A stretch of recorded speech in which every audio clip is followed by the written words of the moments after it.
Hello and welcome. I'm Annette Reeder from thebiblicalnutritionist.com, and today I am here with Thad from his dairy farm. We're having a grand event at his farm, yet many of you probably wonder, what is A2 milk?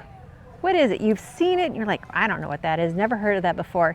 So he's going to explain to us what that is and why you want this in your diet today.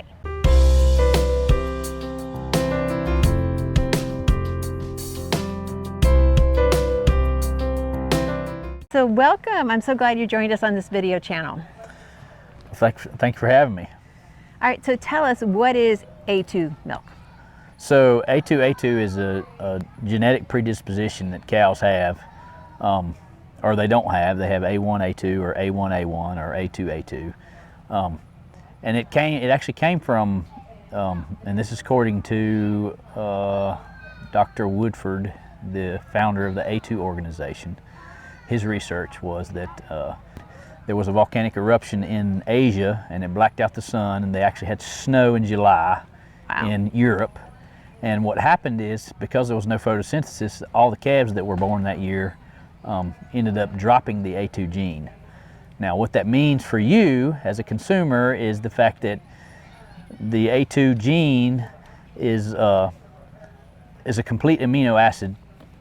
Everything's complete in the amino acid chains. So the A1, when you have A1 milk, which is most milk that you buy at the grocery store, there's a missing link. And so when your body has that, what you think is lactose intolerance, it's actually because your body doesn't know what to do with it. So it causes stomach upset and all kinds of issues, inflammation and such, because your body doesn't really know how to process that because it's missing a key component as in a link of the amino acids. So we're seeing it show up more and more in the grocery stores. What's that going to do for our health when we switch over to A2 milk? So the A2 milk allows your body to recognize it for the healing nutrition that it actually is, and so your body doesn't get upset stomach with it. Now, if you're not lactose intolerant or you don't really have a problem with dairy, it's probably not a big issue. However, it would still be probably helpful to keep you from ever having issues if you consume the A2 milk. And so you're saying it didn't exist before that catastrophic event? That's correct. As far as they know? As far as they know, it didn't exist. Wow. And so I just know when my daughter had her triplets that it was highly recommended that she have the A2 milk. Right. And so that's obviously, so if you're pregnant, you've just delivered for those postpartum days, who else would benefit from it? Well, most anybody. I mean, just the healing properties of milk in general is going to be beneficial to anybody. Raw milk. Raw milk, that's correct.